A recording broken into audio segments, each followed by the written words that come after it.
Chapter 4. The first test in regression to following Satan. Once the prison, and the human animals, had been designed and created, and the souls locked inside, God started the teaching and testing process. The first and very simple test was in the Garden of Eden, when the devil tempted Eve, woman, with the apple. The devil told Eve that, if she ate the apple, she would become like God, another lie, Genesis 3, verse 5. Being closer to the devil than Adam, man, on a spiritual level, and having less willpower, the will is the eye of the soul, and therefore more easily used by the devil, she gave in to temptation, disobeyed God and ate the apple. Satan tempted Eve first, instead of tempting Adam, because he knew that she would be more likely to give in than Adam. Eve, having failed her own test, was not content with that, she had to get Adam into trouble, too. The will is the eye of the soul, because the more willpower a soul has to resist temptation, the nearer it is to going home. The Lord measures a soul by its power to resist temptation from Satan, and by the good it does for others. The serpent that tempted Eve was Satan, Revelation 12, verse 9, who, having tricked Eve, causing her to fail her test, then manipulated her and used her to attack Adam, Matt 10, verse 36, using her sex appeal.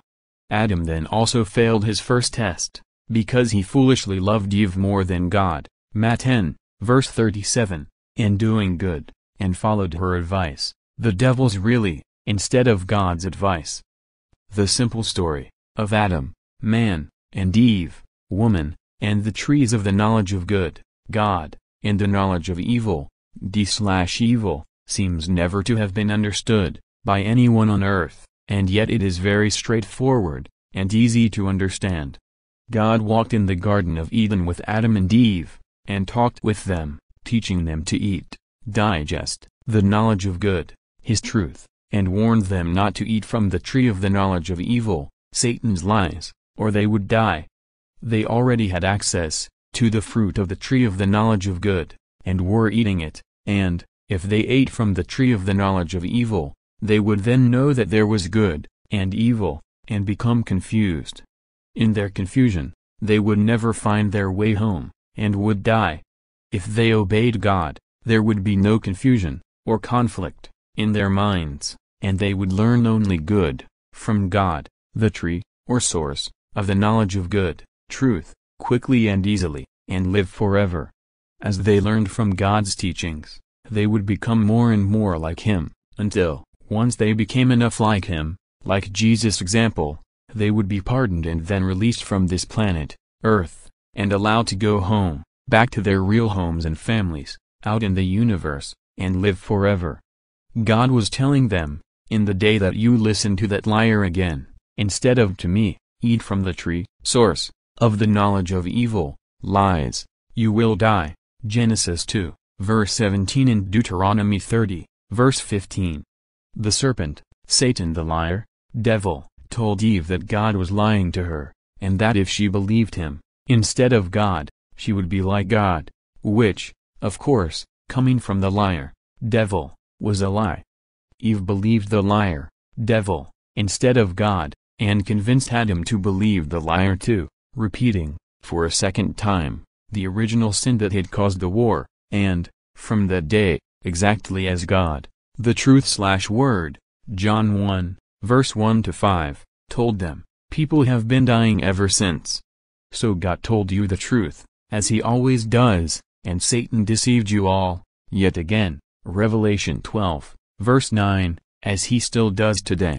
So the war, that Lucifer started in heaven, with his slanderous lies, has continued, in a war between good, God, and evil, devil, here on earth, ever since, killing billions of human bodies. By believing the liar, devil, instead of God, Adam, man, and Eve, woman, we're calling God a liar, devil, and the liar, devil God. God says, woe to those who call good, God, evil, devil, and evil, good. Armageddon Survival Plan, Key. For printed version please contact JAH at jahtruth.net. Thus began the confusion and chaos in people's minds that has continued ever since, the conflict in not knowing what is good, truth, and what is evil, lies, only that they both exist, and the ongoing insanity. Insanity is choosing to believe that a lie is true, and that the truth is a lie. The only way to live is to stop listening to the liar, devil, and believe only God, as Abraham did, and thereby became the friend of God. 2 Chronicles 20, verse 7 and Isaiah 41, verse 8, James 2, verse 23. Jesus' true teachings are designed to reverse the fall of man, by being born again as your spirit, being, John 3, verse 5 and 6, your real self, keeping the commandments, doing God's will, learning directly from God how to be perfect, like God, in His eyes, not man's eyes. Jesus, the Word/Truth made flesh, John 1, verse 1-5, is also known as the second Adam, to reverse the fall caused by the first Adam believing Satan. In the Garden of Eden there was no work, only learning, everything else was provided by God. Woman, Eve, created work, by listening to Satan, and has been doing so ever since. God's first commandment, it is the first, because it is the most important, states that you must love God, first, above and beyond everything else, and love Him with all your heart, and with all your soul, and with all your mind, and with all your strength, every ounce of it. Mark 12, verse 30, and Him only shall you serve, Matt 4, verse 10. Adam started a tradition that has survived for thousands of years, which is loving woman first, and God, good, second, thereby breaking the first and most important commandment, upon which all the others hang.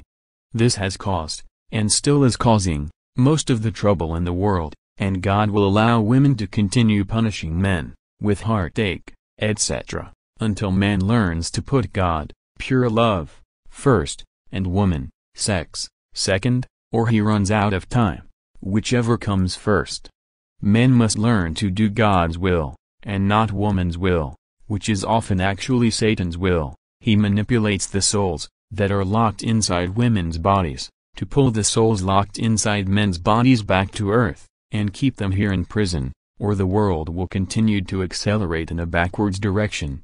Amos 4, verse 1 and Isaiah 3, verse 12-24. Women persuade men to do evil for them, for sex, which can mean cheating on, or leaving their wives and families, killing, stealing, fighting, or working themselves to death, just to buy worldly, and therefore temporary treasures for them.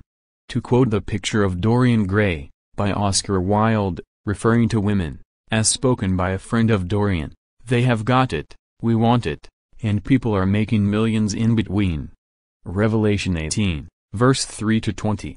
Instead of doing these evil things, men should be learning to be like Jesus, and doing God's will, and should be working for God, by fighting against evil, wherever and whenever he finds it, for the benefit of all mankind, and, at the same time, he will be setting a good example, for others to follow, especially his children. Matt 10, verse 37-38, Surah 9, verse 23 and 24. His wife's place is to take care of the children, and to feed him and keep his clothes and home clean, and to give him moral support, to keep him going, so that he can earn his right to go home.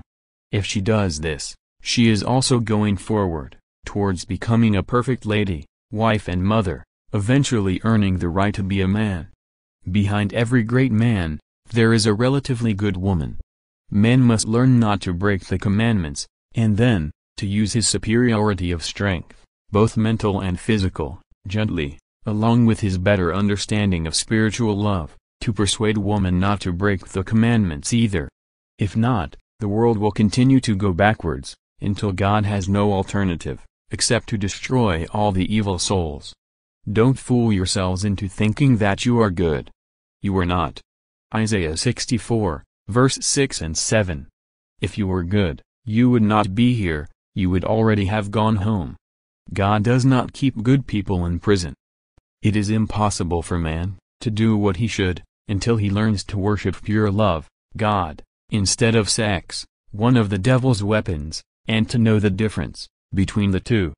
Jesus gave his love to the world, instead of to a woman, pure and unselfish spiritual love, as opposed to selfish animal love, emotion, and voluntarily made himself into a eunuch, metaphorically, Matt 19, verse 12, third type, for God and the world's sake. The other reason that he was alone, was because, loving a woman, in a personal relationship, would have created a conflict of interests, and it would have interfered with his mission. A good soldier always puts his mission first, even above and before his own life. A man has to do what a man has to do. A wife, or mother, will try to stop a man from doing what he has to do, using her husband's, or son's, love for her, as a lever, to try to stop him from doing anything that may endanger his life, or her selfish material comfort and happiness. It would have been, and was, the same for Jesus, and his mission was so difficult, that he could not allow a woman to get in the way of his being crucified.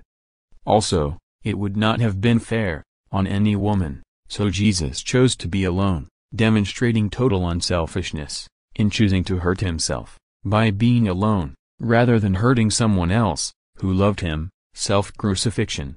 Therefore, during his mission, Jesus separated himself from the female members of his family, as much as was possible. God has always used men to do his work, and to be his messengers, prophets, and all of Jesus' disciples were men. God created man, not woman, in his own image. Why? Satan has always used woman to do his work, starting with Eve, trying to stop God's plans, by trying to persuade man not to do what is right, by using man's love for woman, against man. 1 Timothy 2, verse 14.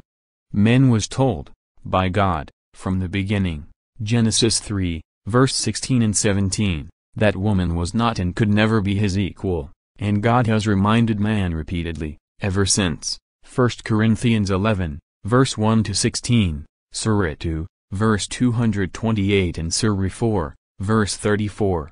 That is why man has kept woman down, and in her correct place, for all these thousands of years, Job 2, verse 9 and 10. Having failed the first, very simple test, Adam and Eve were expelled from the security of the Garden of Eden. If they had obeyed God, and not Satan, and had passed the test, there would be no problems in the world today. Without knowledge there would be no nuclear weapons, pollution, or hunger, etc. Woman was punished, not only for failing her own test, but for then causing Adam to fail his. This punishment took the form of having to suffer great pain in childbirth, because she had used her sex to persuade Adam, man, to disobey God, and Eve, woman, has been doing it all day, everywhere, to everyone, ever since. Sex leads to childbirth and great pain, which should also act as a deterrent to sex, to try to teach women to look for love, instead of sex, that is God, instead of the devil. After the expulsion from Eden, the devil used women, as he has continued to do successfully, throughout the history of the world, to create problems, or aggravate existing ones. The population gradually increased and more souls were sent, from the astral plane, to use the new bodies, and, because people listened to Satan, instead of listening to God, the world became more and more evil. Eventually, it became too evil, and God had to decide what to do, to try to put everyone back on the right path. The simple story of Adam's sons, Cain and Abel, seems also never to have been understood.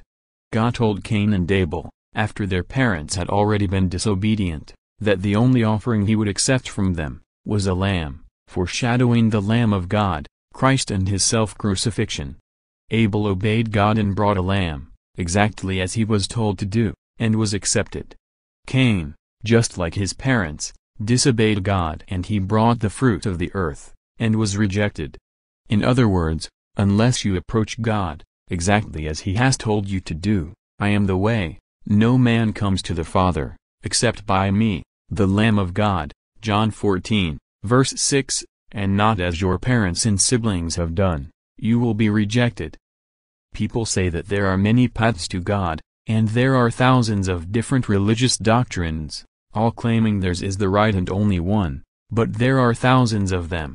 God says there is only one way, John 14, verse 6, and that very few there be that find it, Matt 7, verse 14. Jesus has told you, in Revelation 12, verse 9, that Satan has deceived the whole world, all of you, because you are all trying to approach God your own way, like Cain did, and have been rejected. Go away from me, you who work iniquity. Iniquity, I do not know you. Matt 7, verse 23 and Matt 25, verse 11, 12, and 41, why call ye me Lord, Lord, and do not do the things that I say? Matt 7, verse 21 and Matt 25, verse 11 and Luke 6, verse 46 and Luke 13, verse 25. The people who say that there are many paths to God, or that theirs is the right one, are all calling God a liar, Revelation 12, verse 9 and Matt 7, verse 15, so you know what is going to happen to them. Woe unto those who call good, truth, evil, lies, the fire, Isaiah 5, verse 20, Matt 25, verse 41. God told Abel and Cain the only way, and unless you do it exactly, in minute and exact detail, the way God has told you, you will be rejected, just like clever, disobedient Cain was. Abel in humble, loving trust and obedience brought his lamb. Cain in arrogant disobedience, thinking he knew best and could do as he liked, was rejected, even though he brought more than Abel did. Remember, they were, like you are, condemned prisoners and had already been kicked out of the Garden of Eden, for disobedience, and unless you do exactly as you are told, and learn to be good, you are going to be executed. The word Abel means the breath of life, and the word Cain means possessions, in Hebrew. Cain slew Abel, in English, possessions slew the breath of life. Jesus said, in Matt 6, verse 24, you cannot serve God and mammon, money, materialism and possessions, because if you love one, you will hate the other. In other words, materialism and selfishness destroy good and spirituality, life, and bring spiritual death, the fire. Human society can never work, because it is based on human selfishness. A kingdom or house divided can never stand. Democracy, politics, parliament, families and society, Matt 12, verse 25. If you have 100 people and you are one of them, and everyone is out for theirself, you can have nothing but violence and war, with the strong victimizing and oppressing the weak, the rich doing the same to the poor, and the clever doing likewise to the not-so-clever. If, however, you have the same 100 people and you are one of them, and every single one of them puts everybody else first, and his or herself second, then, every single person, including you, gains 99 times. It will only work if every single person does it, otherwise, the one who doesn't, steals everything from the others. Sound familiar? One bad apple ruins the whole barrel. So far it has never been realized by man, and there has never been peace on earth,